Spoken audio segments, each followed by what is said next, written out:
Hello friends, welcome back to our channel. Friends, આજે આપણો જે વિષય છે બહુ જ ઇમ્પોર્ટન્ટ વિષય છે ને આજે હું વાત કરવાનો છું આવનારી ઓલ ઇન્ડિયા બાર એક્ઝામિનેશન માટે બહુ જ અગત્યનો સબ્જેક્ટ લેન્ડ એક્વિઝિશન એક્ટ વિશે. યસ ફ્રેન્ડ્સ, આજે આપણે જમીન સંપાદન કાયદાના બહુ જ અગત્યના એમસીક્યુઝની ચર્ચા કરવાના છીએ. એટલે આપ સૌને વિનંતી છે કે આ વિડીયોને એન્ડ સુધી જોજો, જેથી આપ સમજી શકો કે જમીન સંપાદન કાયદામાંથી કેવા પ્રકારના એમસીક્યુઝ પૂછાઈ શકે અને આપ તેના જવાબો કેવી રીતે ખૂબ જ સરળતાથી આપી શકો. તો ફ્રેન્ડ્સ, જે પણ કોઈ સ્ટુડન્ટ્સ આજે ચેનલ પર નવા છે, પ્લીઝ ચેનલ સબસ્ક્રાઇબ કરી લો, બેલ નોટિફિકેશન આઇકોનને ઓન કરી લેજો, જેથી આવનારા બહુ જ અગત્યના એમસીક્યુઝના વિડીયો આપ સૌને તરત જ મળી જાય. બિલકુલ સમયને નહીં બગાડીએ, શરૂ કરીશું આજનો વિડીયો.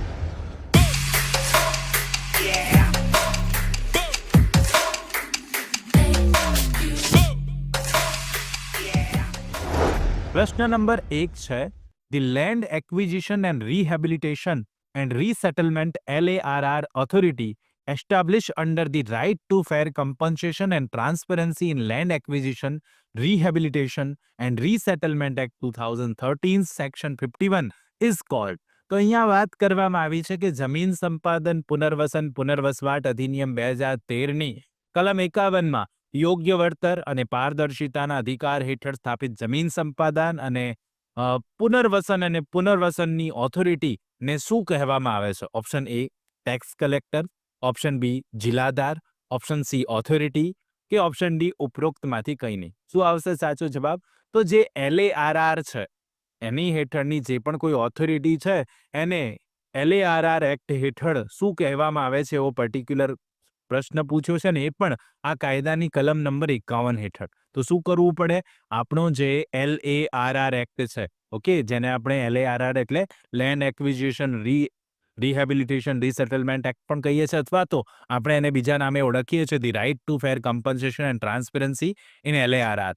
તો આ એક્ટની કલમ 51 આપણે વાંચીએ તો ત્યાં આપણને જવાબ મળી જાય. પ્રશ્ન નંબર 1માં સાચો જવાબ આવશે સી, અને આપણે સિમ્પલી ઓથોરિટી જ કહીએ છીએ.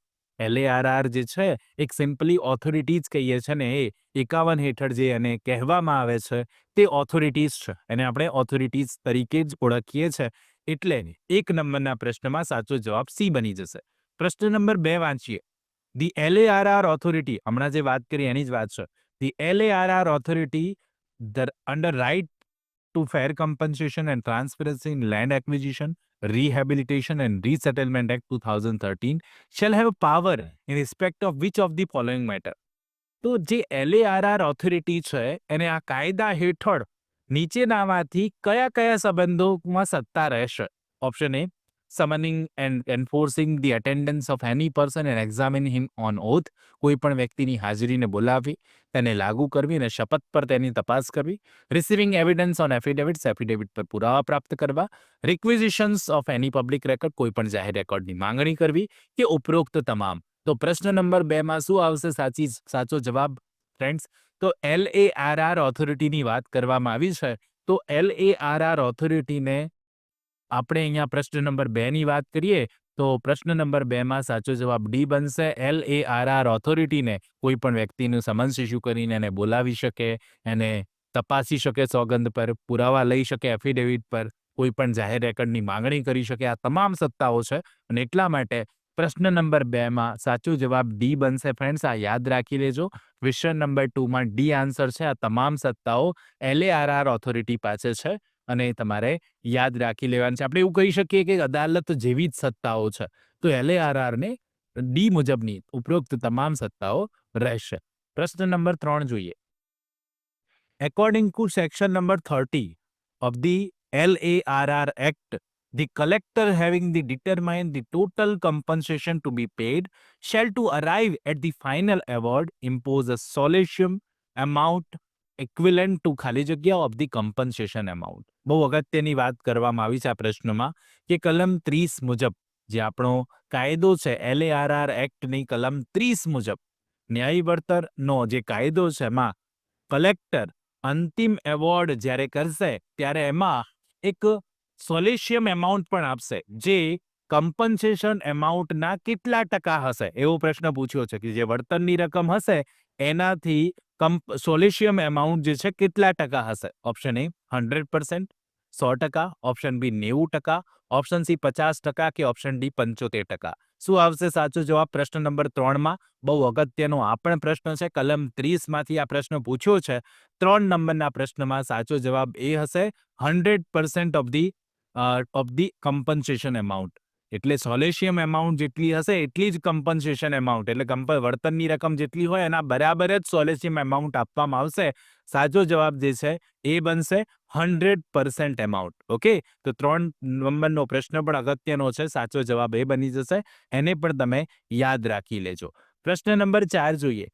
The right to fair compensation and transparency in land acquisition, rehabilitation, resettlement Act 2013 may be applied to acquire land for the purpose of. હવે બહુ અગત્યનો આ પણ પ્રશ્ન છે, અગાઉ પૂછાઈ ગયેલો પ્રશ્ન છે કે જે આ LARR એક્ટ છે એ નીચેનામાંથી કયા હેતુ માટે આ કાયદો જમીન સંપાદન કરવા માટે લાગુ કરી શકાય? કયા હેતુઓ હોય તો તમે આ કાયદા હેઠળ જમીન સંપાદન કરી શકો? Option A, project for sports, health care, tourism, transportation or space programme, રમતગમત, આરોગ્ય સંભાળ, પ્રવાસન, પરિવહન, અવકાશ કાર્યક્રમ વગેરે માટેના પ્રોજેક્ટ. ઓપ્શન બી છે project of water harvesting and water conservation, structures, sanitation, જળસંચય, જળ સંરક્ષણ માળખા, સ્વચ્છતાનો પ્રોજેક્ટ હોય.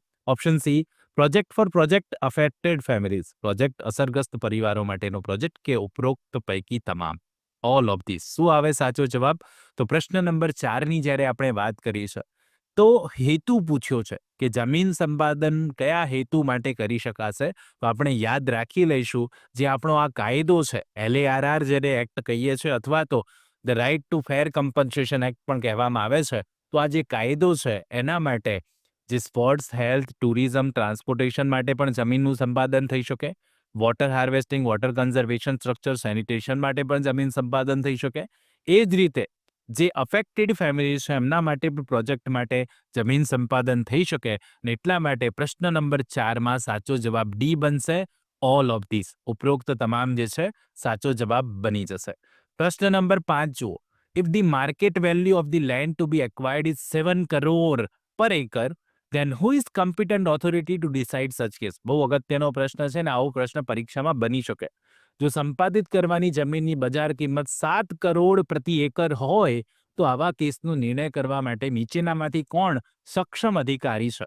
ઓપ્શન એ ડિવિઝનલ કમિશનર, વિભાગીય commissioner, option B district collector, જિલ્લા collector, option C state government એટલે કે રાજ્ય સરકાર, કે ઓપ્શન ડી ઉપરોક્તમાંથી કોઈ નહીં. શું આવશે સાચો જવાબ? જ્યારે જમીન સંપાદિત કરવાની છે એની બજાર કિંમત 7 કરોડ પ્રતિ એકર હોય તો કોણ નિર્ણય કરશે સંદર્ભે? તો પ્રશ્ન નંબર 5માં યાદ રાખી લેજો. સાચો જવાબ એ બનશે ડિવિઝનલ કમિશનર. કોણ કરશે?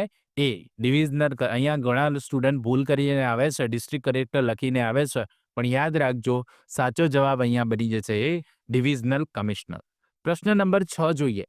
According to the LARR Act, the collector shall take possession of land after ensuring that full payment of compensation as well as rehabilitation, resettlement entitlements are paid or tendered to the entitled person within a period of. બહુ અગત્યની વાત છે કે જે LARR act છે એ act હેઠળ collector જે છે વળતરની સંપૂર્ણ ચૂકવણી તેમજ જે અધિકારો છે એ કેટલા દિવસમાં આપી દેવામાં આવશે અને એની ખાતરી થઈ જશે તો જ કલેક્ટર જે છે એ જમીનનું સંપાદન કરશે. પહેલા કલેક્ટરે ખાતરી કરી લેવાની છે કે આવા વ્યક્તિઓ જેમની જમીન સંપાદન થઈ છે એમને વળતરની રકમ ચૂકવાઈ ગઈ છે, એમને પુનર્વસનના અધિકારો મળી ગયા છે. ઓકે, અને ત્યારબાદ જ શું કરવામાં આવશે? એ જમીનનું પોઝિશન લેવામાં આવે કલેક્ટર દ્વારા. પણ એ સમયગાળો કેટલા સમયની અંદર આવું પોઝિશન લેવામાં આવશે આવું એન્શ્યોરિંગ થઈ ગયા બાદ? ઓપ્શન એ 12 મહિના, ઓપ્શન બી 60 ડેઝ એટલે 60 દિવસ, ઓપ્શન સી 3 મહિના, કે ઓપ્શન ડી 45 ડેઝ. શું આવશે ક્વેશ્ચન નંબર 6માં સાચો આન્સર? તો બહુ અગત્યનો આ પ્રશ્ન છે. કેટલા દિવસ વિધિન અ પીરિયડ ઓફ, કેટલો સમયગાળો બહુ અગત્યનો છે. અહીંયાથી સમયગાળો પૂછ્યો છે. પ્રશ્ન નંબર 6માં સાચો જવાબ આવશે સી 3 મહિના. 3 મહિનાની અંદર કલેક્ટર એન્શ્યોર કરી દેશે કે હા ફૂલ પેમેન્ટ થઈ ગયું છે, એમને અધિકારો મળી ગયા છે. તો એ એન્ટાઇટલ પર્સનને આવા અધિકારો મળી ગયા છે, ફૂલ કમ્પન્સેશન પણ મળી ગયું છે, ત્યારબાદ એવી જમીનનો કલેક્ટર જે છે પોઝેશન લેશે. તો 3 મહિના અહીંયાથી સાચો જવાબ બને છે. તો 6 નંબરના ક્વેશ્ચનમાં યાદ રાખી લેજો, C will be correct answer. સનદ માટેની પરીક્ષા એટલે ઓલ ઇન્ડિયા બાર એક્ઝામિનેશન માટે પુનહલ લો હાઉસ દ્વારા બેરેક્સનો નવો સેટ બહાર પાડવામાં આવેલ છે. તમામ બેરેક્સ બાર કાઉન્સિલ ઓફ ઇન્ડિયાની ગાઈડલાઇન્સ મુજબના હોવાથી પરીક્ષા ખંડમાં સાથે રાખી શકાશે અને તમામ બેરેક્સ ગુજરાતી તથા અંગ્રેજી એક સાથે એટલે દ્વિભાષી સ્વરૂપે આવશે. આ સેટમાં આપને બેરેક્સ ઉપરાંત પ્રીવિયસ પેપર સોલ્યુશનની બુક પણ સાથે મળશે. ભવિષ્યમાં વકીલાતમાં તથા સિવિલ જજની પરીક્ષામાં પણ આ જ બુક્સ ખૂબ જ ઉપયોગમાં આવશે.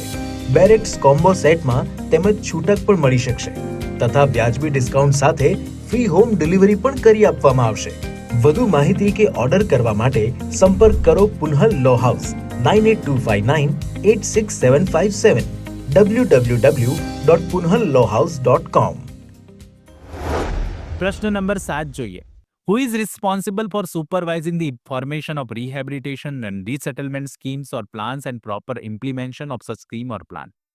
પુનર્વસન અને જે રિહેબિલિટેશન અને રીસેટલમેન્ટની યોજનાઓ છે અથવા તો એની રચના છે, આવી યોજનાઓ અને એમનો અમલ, એની દેખરેખ માટે કોણ જવાબદાર છે નીચેનામાંથી? Option A BDO, option B supervisor, option C engineer કે ઓપ્શન ડી કમિશનર.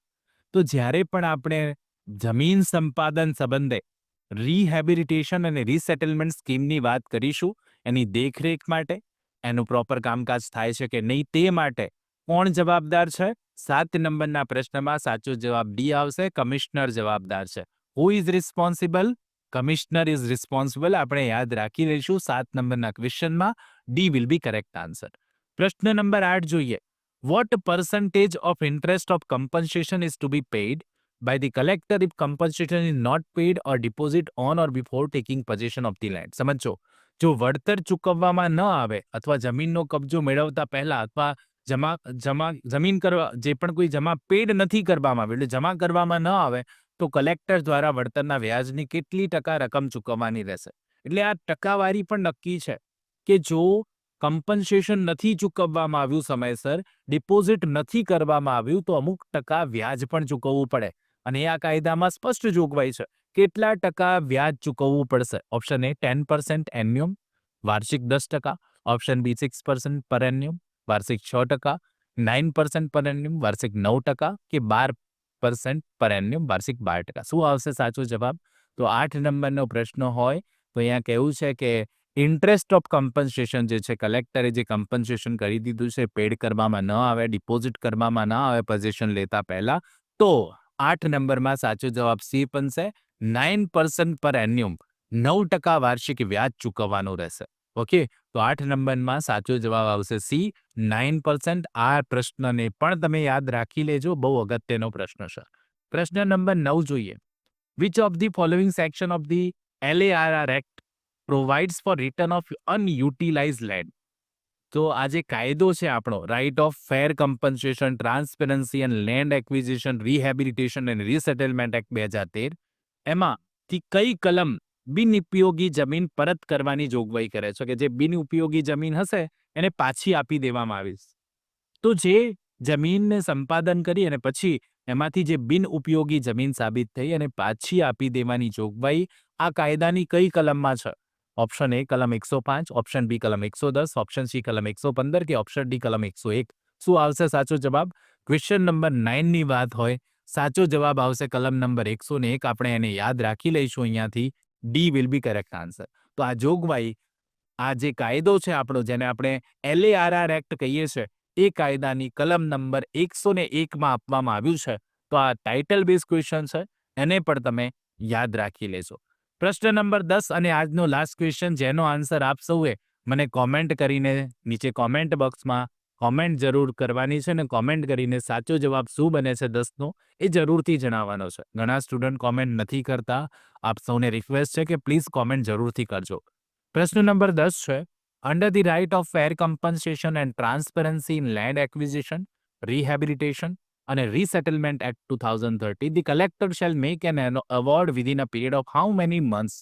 કેટલા સમયની અંદર કલેક્ટરે એવોર્ડ કરવાનો છે આ કાયદા હેઠળ? એવો સ્પષ્ટ પ્રશ્ન પૂછ્યો છે કે આ કાયદો છે, LARR એક્ટ છે, એ કાયદા હેઠળ કલેક્ટર સાહેબે જમીન સંપાદનનું જે ગેજેટ થાય છે, ઓકે, જે ગવર્મેન્ટ નોટિફિકેશન થાય છે, ગેજેટ બહાર પડે છે, એ તારીખથી એ દિવસથી કેટલા મહિનાની અંદર એવોર્ડ કરી આપવાનો છે એવો સ્પષ્ટ પ્રશ્ન પૂછ્યો છે 10 નંબરમાં.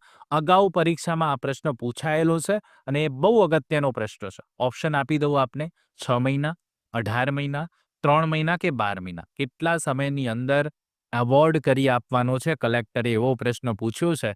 10માં સાચો જવાબ શું આવશે? જરૂરથી આપ સૌએ મને કોમેન્ટ કરીને જણાવવાનું છે. આઈ હોપ સો આજનો આ વિડીયો આપ સૌને સારો લાગ્યો હશે. સારો લાગ્યો હોય તો એક લાઇક જરૂરથી કરજો. ચેનલ પર નવા હો તો પ્લીઝ ચેનલને સબસ્ક્રાઇબ કરીને બેલ નોટિફિકેશન આઇકોનને ઓન કરી લેજો, જેથી આવા અગત્યના વિડીયો આવે તો તેનું નોટિફિકેશન સૌથી પહેલા આપ સૌને મળી જાય. આપના મિત્રો જે ઓલ ઇન્ડિયા બાર એક્ઝામિનેશન આપવાના છે એમને આ વિડીયોની લિંક જરૂરથી શેર કરી દેજો, જેથી એ પણ આ વિડીયો જોઈ શકે અને સમજી શકે કે જમીન સંપાદન કાયદામાંથી કેવા પ્રકારના MCQ પૂછાય છે અને એમને આ જવાબો આપવામાં સરળતા રહેશે. મળીએ નેક્સ્ટ વિડીયોમાં. ત્યાં સુધી જોતા રહો મારી ચેનલ રિયલ એજ્યુકેશન ગેજેટ. ખૂબ ખૂબ ધન્યવાદ. ખૂબ ખૂબ આભાર.